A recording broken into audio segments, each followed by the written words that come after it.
আসসালামু আলাইকুম ওয়া রাহমাতুল্লাহি ওয়া বারাকাতুহু। প্রিয় দিনী ভাই, বিশ্বনবী সাল্লাল্লাহু আলাইহি ওয়াসাল্লামের রওজা থেকে লাশ চুরির চেষ্টার ভয়ঙ্কর ঘটনা, তাই দয়া করে ভিডিওটি শেষ পর্যন্ত দেখুন। হিজরি 557 সালের এক রাতের ঘটনা। সুলতান নুরউদ্দিন জঙ্কি রাহিমাহুল্লাহ তাহাজ্জুদ ও দীর্ঘ মোনাজাতের পর ঘুমিয়ে পড়েছেন। চারিদিক নীরব নিস্তব্ধ, কোথাও কোনো সাড়া শব্দ নেই।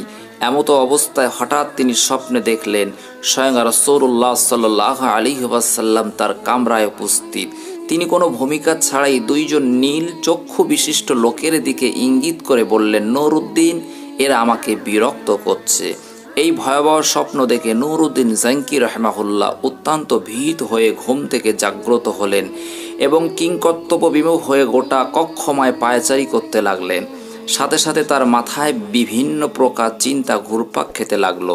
হৃদয় রাজ্যে ভিড় জমালো হাজারো রকমের প্রশ্ন। তিনি ভাবলেন, আল্লাহর রসুল তো এখন কবর জীবনে, তার সাথে অভিশপ্ত ইহুদিরা এমন কি ষড়যন্ত্র করতে পারে? কি হতে পারে তাদের চক্রান্তের স্বরূপ? তারা কি রসুল করিম সাল্লাল্লাহু আলাইহি ওয়াসাল্লামের কোনো ক্ষতি করতে চায়? পরজীবনেও তার সাথে ষড়যন্ত্রে লিপ্ত হতে চায়? আমাকে দুইজন ইহুদির চেহারা দেখানো হলো কেন? শয়তান তো আল্লাহর নবীর সূরাতে আসতে পারে না। তাহলে আমি কি সত্য স্বপ্ন দেখেছি? এসব ভাবতে ভাবতে সুলতান অস্থির হয়ে পড়লেন। তিনি অজু ও গোসল সেরে তাড়াতাড়ি 2 রাকাত নামাজ আদায় করলেন। তারপর মহান আল্লাহর দরবারে ক্রন্দনরত অবস্থায় অনেকক্ষণ মোনাজাত করলেন। সুলতানের এমন কেউ ছিল না যার সাথে তিনি পরামর্শ করবেন। আবার এ স্বপ্ন এমন নয় যে যার তার কাছে ব্যক্ত করবেন। অবশেষে আবারও তিনি শয়ন করলেন। দীর্ঘ সময় পর যখনই তার একটু ঘুমের ভাব এলো, সঙ্গে সঙ্গে এবারও তিনি প্রথমবারের ন্যায় নবী করিম সাল্লাল্লাহু আলাইহি ওয়াসাল্লামকে স্বপ্ন দেখলেন। তিনি তাকে পূর্বের ন্যায় বলছেন, নুরউদ্দিন, এই দুইজন আমাকে বিরক্ত করছে। এবারও নুরউদ্দিন জঙ্কি রাহিমাহুল্লাহ আল্লাহ আল্লাহ বলতে বলতে বিছানা থেকে উঠে বসলেন। তারপর কোথায় যাবেন, কি করবেন কিছুই ঠিক করতে না পেরে দ্রুত অজু ও গোসল সেরে মুসাল্লায় দাঁড়িয়ে অত্যাধিক ভীত অবস্থায় 2 রাকাত নামাজ আদায় করলেন এবং দীর্ঘ সময় অশ্রুসিক্ত নয়নে দোয়া করলেন। রাতের অনেক অংশ এখনও বাকি। সমগ্র পৃথিবী যেন কি এক বিপদের সম্মুখীন হয়ে নিঝুম হয়ে আছে। কি এক মহাবিপর্যয় যেন পৃথিবীর বুকে সংঘটিত হতে যাচ্ছে। কঠিন বিপদের ঘনঘটা যেন চতুর্দিকে ছড়িয়ে পড়েছে। তিনি মুখ তুলে আকাশ পানে তাকালেন। মনে হলো স্বপ্ন দেখা ওই দুইজন লোক যেন তাকে ধরার জন্য দ্রুত গতিতে ধেয়ে আসছে। তিনি সেই চেহারা দুটোকে মনের মণিকোষ্ঠা থেকে সরাবার চেষ্টা করলেন, কিন্তু কিছুতেই তা সম্ভব হলো না। শেষ পর্যন্ত নিরুপায় হয়ে নুরউদ্দিন জঙ্কি রাহিমাহুল্লাহ চোখ বন্ধ করে আবারও তন্দ্রা বিভোর হয়ে শুয়ে পড়লেন। শোবার পর তৃতীয়বারও তিনি একই ধরনের স্বপ্ন দেখলেন। বিশ্বনবীর বক্তব্য শেষ হবার পর নুরউদ্দিন জঙ্কি রাহিমাহুল্লাহ ক্রন্দনরত অবস্থায় বিছানা পরিত্যাগ করলেন। এবার তার দৃঢ় বিশ্বাস জন্মালো যে নিশ্চয়ই প্রিয় নবী সাল্লাল্লাহু আলাইহি ওয়াসাল্লামের রওজা মোবারকে কিছু একটা হতে যাচ্ছে। তিনি তড়িৎ গতিতে অজু ও গোসল সেরে ফজরের নামাজ আদায় করলেন। নামাজ শেষে প্রধানমন্ত্রী জালালউদ্দিন মৌসুলির নিকট গিয়ে গোপনীয়তার রক্ষার প্রতিশ্রুতি নিয়ে স্বপ্নের বিবরণ শোনালেন এবং এ মুহূর্তে কি করা যায় এ ব্যাপারে সুচিন্তিত পরামর্শ চাইলেন। জালালউদ্দিন মৌসুলি স্বপ্নের বৃত্তান্ত অবগত হয়ে বললেন, হুজুর, আপনি এখনও বসে আছেন? নিশ্চয়ই প্রিয় নবীর রওজা মোবারক কোনো কঠিন বিপদের সম্মুখীন। অতএব আমার পরামর্শ হলো সময় নষ্ট না করে অতি সত্বর মদিনার পথে অগ্রসর হন। নুরউদ্দিন জঙ্কি রাহিমাহুল্লাহ আর কাল বিলম্ব করলেন না। তিনি 16,000 দ্রুতগামী অশ্বারোহী সৈন্য এবং বিপুল ধনসম্পদ নিয়ে বাগদাদ থেকে মদিনার অভিমুখে রওনা হলেন। রাত দিন সফর করে 17তম দিনে মদিনা শরীফে পৌঁছলেন এবং সৈন্যবাহিনীর সহ গোসল ও অজু সেরে 2 রাকাত নফল নামাজ অন্তে দীর্ঘ সময় ধরে মোনাজাত করলেন। তারপর সৈন্যবাহিনী দ্বারা মদিনা ঘেরাও করে ফেললেন এবং সঙ্গে সঙ্গে আদেশ জারি করে দিলেন যে বাইরের লোক মদিনায় আসতে পারবে, কিন্তু সাবধান, মদিনা থেকে কোনো লোক বাইরে যেতে পারবে না। নুরউদ্দিন জঙ্কি রাহিমাহুল্লাহ জুমার খুতবা দান করলেন এবং ঘোষণা দিলেন, আমি মদিনাবাসীকে দাওয়াত দিয়ে একবেলা খানা খাওয়াতে চাই। আমার অভিলাষ সকলেই যেন এই দাওয়াতে অংশগ্রহণ করে। সুলতান মদিনাবাসীকে আপ্যায়নের জন্য বিশাল আয়োজন করলেন এবং প্রত্যেকের নিকট অনুরোধ করলেন মদিনার কোনো লোক যেন এই দাওয়াত থেকে বঞ্চিত না হয়। নির্ধারিত সময়ে খাওয়া দাওয়া শুরু হলো। প্রত্যেকেই তৃপ্তি সহকারে খানা খেলো। যারা দূর দূরান্ত থেকে আসতে পারেনি তাদেরকেও শেষ পর্যন্ত ঘোড়া ও গাধার পিঠে চড়িয়ে আনা হলো। এভাবে প্রায় 15 দিন পর্যন্ত অগণিত লোক শাহী দাওয়াতে শরিক হওয়ার পর সুলতান জিজ্ঞাসা করলেন, আরও কেউ অবশিষ্ট আছে কি? থাকলে তাদেরকেও ডেকে আনো। এই নির্দেশের পর সুলতান বিশ্বস্ত সূত্রে অবগত হলেন যে আর কোনো লোক দাওয়াতে আসতে বাকি নেই।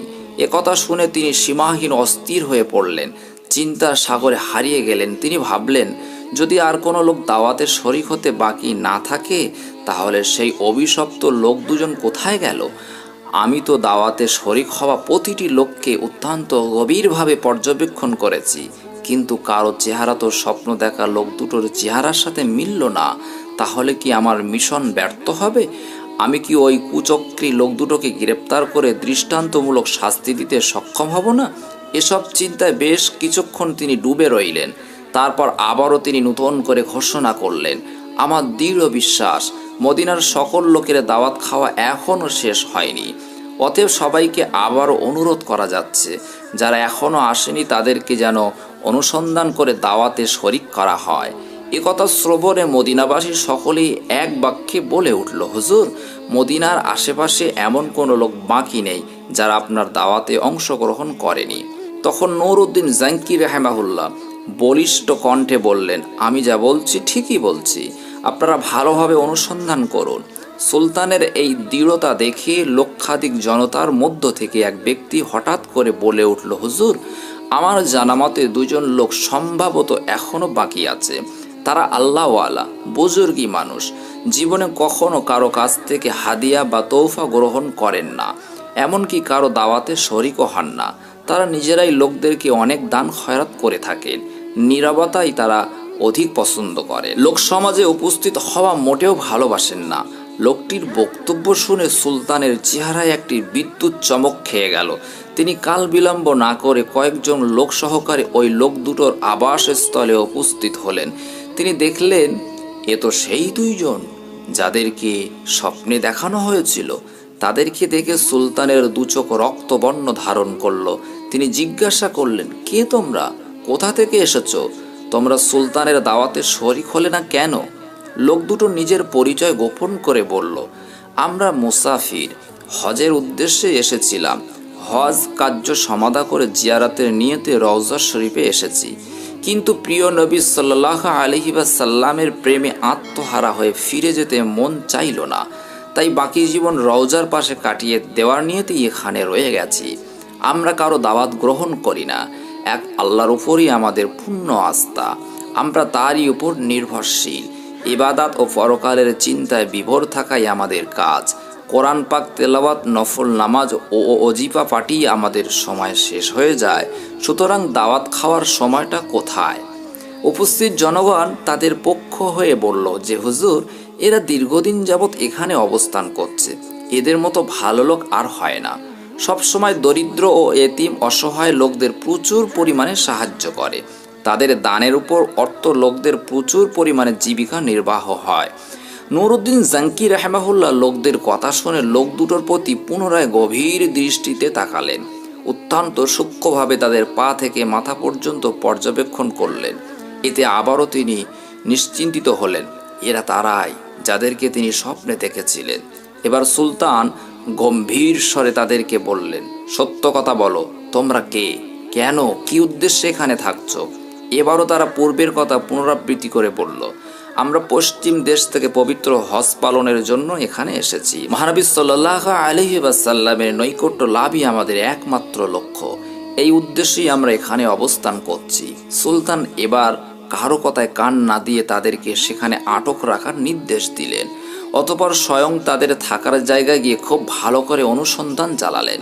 সেখানে অনেক মাল সম্পদ পাওয়া গেল বহু দুর্লভ কিতাবপত্র, কিন্তু এমন কোনো জিনিস পাওয়া গেল না যা দ্বারা স্বপ্নের বিষয়ে কোনো প্রকার সহায়তা হয়। নুরউদ্দিন জাঙ্কি রাহিমাহুল্লাহ অত্যাধিক পেরেশান, অস্থির। এখনও রহস্য উদ্ঘাটন করতে না পারায় তিনি সীমাহীন চিন্তিত। এদিকে মদিনায় বহু লোক তাদের জন্য সুপারিশ করছে। তারা আবারও বলছে, হুজুর, এরা নেক বুজুর্গি, দিনভর রোজা রাখেন, রাতের অধিকাংশ সময় ইবাদত বান্দিগিতে কাটিয়ে দেন, 5 ওয়াক্তের নামাজি রওজা শরীফের নিকটে এসে আদায় করেন, প্রতিদিন নিয়মিত জান্নাতুল বাকি জিয়ারাত করতে যান, প্রতি শনিবার মসজিদুল কবাতে গমন করেন, কেউ কিছু চাইলে খালি হাতে ফিরিয়ে দেন না। সুলতান তাদের অবস্থা শুনে সীমাহীন আশ্চর্য বোধ করলেন, তথাপি তিনি হাল ছাড়ছেন না। কক্ষের অংশে অনুসন্ধানী দৃষ্টি ফিরিয়ে যাচ্ছেন, ঘরের প্রতিটি বস্তুকে গভীরভাবে পর্যবেক্ষণ করছেন, কিন্তু সন্দেহ করার মতো কিছুই তিনি পাচ্ছেন না।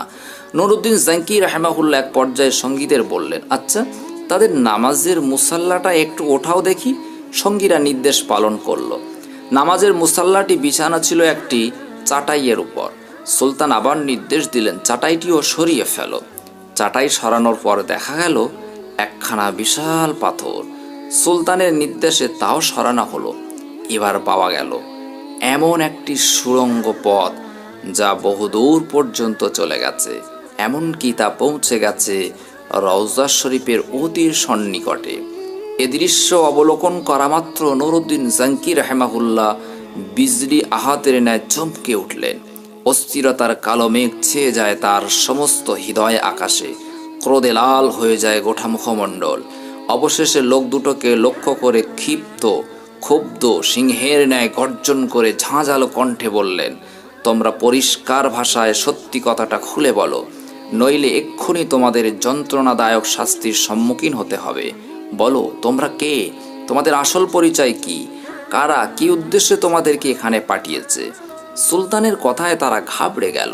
কঠিন বিপদ সামনে দেখে আসল পরিচয় প্রকাশ করে বলল, আমরা ইহুদি। দীর্ঘদিন যাবৎ আমাদেরকে শহরের ইহুদিরা সুদক্ষ কর্মী দ্বারা প্রশিক্ষণ দিয়ে প্রচুর অর্থ সহকারে এখানে পাঠিয়েছে। আমাদেরকে এই জন্য পাঠানো হয়েছে যে আমরা যেন কোনো উপায়ে প্রিয় নবী হযরত মুহাম্মদ সাল্লাল্লাহু আলাইহি ওয়াসাল্লামের লাশ বার করে ইউরোপীয় ইহুদিদের হাতে হস্তান্তর করি। এই কাজে সফল হলে তারা আমাদেরকে আরও ধনসম্পদ দেবে বলে প্রতিশ্রুতি দিয়েছে। সুলতান বললেন, তোমরা তোমাদের পরিকল্পনা বাস্তবায়নের জন্য কি পদ্ধতি অবলম্বন করেছিলে? কিভাবে তোমরা কাজ করতে? তারা বলল, আমাদের নিয়মিত কাজ ছিল রাত গভীর হলে অল্প পরিমাণ সুড়ঙ্গ খনন করা এবং সাথে ওই মাটিগুলো চামড়ার থলিতে ভর্তি করে খুব সাবধানে মদিনার বাইরে নিয়ে ফেলে আসা। আজ দীর্ঘ 3 বছর যাবৎ এই মহাপরিকল্পনা বাস্তবায়নের কাজে আমরা অনবরত ব্যস্ত আছি। যে সময় আমরা রওজা মোবারকের নিকট পৌঁছে গেলাম এবং সিদ্ধান্ত গ্রহণ করলাম যে 1 সপ্তাহের মধ্যে বিশ্বনবী লাশ বের করে নিয়ে যাব, ঠিক সেই সময় আমাদের মনে হলো আকাশ যেন ভেঙে টুকরো টুকরো হয়ে যাচ্ছে, জমিন যেন প্রচণ্ড ভূমিকম্পে থরথর করে কাঁপছে, যেন সমগ্র পৃথিবী জুড়ে মহাপ্রলয় সংগঠিত হচ্ছে। অবস্থা এতটাই শোচনীয় রূপ ধারণ করলো, মনে হলো সুড়ঙ্গের ভিতরেই যেন আমাদের সমাধিস্থ হয়ে পড়বে। এই অবস্থা প্রত্যক্ষ করে ভীত হয়ে আমরা কাজ বন্ধ করে রেখেছি। তাদের বক্তব্যে সুলতানের নিকট সব কিছুই পরিষ্কার হয়ে গেল। তাই তিনি লোক দুটোকে নজিরবিহীন শাস্তি দেওয়ার ব্যবস্থা গ্রহণ করলেন, যাতে ভবিষ্যতে কেউ আর এমন দুঃসাহস দেখাতে না পারে। তিনি মসজিদ হতে 1 মাইল দূরে একটি বিশাল ময়দানে 20 তাহ উঁচু একটি কাঠের মঞ্চ তৈরি করলেন।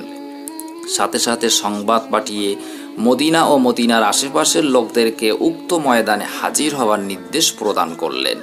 নির্ধারিত সময়ে লক্ষ লক্ষ লোক উক্ত মাঠে সমাবেত হলো। সুলতান নুরউদ্দিন জাঙ্কি রাহমাহুল্লাহ অপরাধী লোক দুটোকে লোহ শিকলে আবদ্ধ করে মঞ্চের উপরে বসালেন। তারপর বিশাল জনসমুদ্রের মাঝে তাদের হীন, চক্রান্ত ও ঘৃণা তৎপরতার কথা উল্লেখ করলেন। সুলতান নুরউদ্দিন জাঙ্কি রাহমাহুল্লাহর বক্তব্য শ্রবণ করে লোকজন হতবাক হয়ে গেল। তারা এই ঘৃণা ষড়যন্ত্রের দৃষ্টান্তমূলক শাস্তির দাবি করল। সুলতান বললেন, হ্যাঁ, এদের শাস্তি দৃষ্টান্তমূলকই হবে। তিনি লোকদেরকে বিপুল পরিমাণে লাকড়ি সংগ্রহের নির্দেশ দিলেন। তারপর লক্ষ জনতার সামনে সেই ইহুদি দুটোকে মঞ্চের নিচে আগুন লাগিয়ে পুড়িয়ে ছাই করে ফেললেন। কোনো কোনো বর্ণনায় আছে সেই আগুন নাকি দীর্ঘ 11 দিন পর্যন্ত জ্বলেছিল। অতঃপর তিনি বিপুল পরিমাণ অর্থ ব্যয় করে 1000 মন সীসা গলিয়ে রওজা শরীফের চারপাশে মজবুত প্রাচীর নির্মাণ করে দেন, যেন ভবিষ্যতে আর কেউ প্রিয় নবীজির কবর পর্যন্ত পৌঁছতে সক্ষম না হয়। তারপর তিনি আল্লাহ পাকের শুকরিয়া আদায় করলেন এবং তাকে যে এত বড় খেদমতের জন্য কবুল করা হলো সেই জন্য সপ্তাহকাল ব্যাপী অশ্রু বিসর্জন দিলেন। ইতিহাসের পাতা থেকে অবগত হওয়া যায় যে সুলতান নুরউদ্দিন জাঙ্কি রাহেমাহুল্লাহ ইন্তেকাল করলে ওসিয়ত মোতাবেক তার লাশকে মহানবী সাল্লাল্লাহু আলাইহি ওয়াসাল্লামের রওজা মোবারকের অতি নিকটে দাফন করা হয়। প্রিয় দিনী ভাই, ভিডিওটি কেমন লেগেছে শেষ পর্যন্ত দেখার জন্য আপনাকে অসংখ্য ধন্যবাদ। আসসালামু আলাইকুম বন্ধুরা, আপনারা দেখছেন ইসলামী ওয়েব বাংলা ইউটিউব চ্যানেল। যারা নতুন সাবস্ক্রাইব করে সঙ্গে থাকুন, সাথে থাকুন।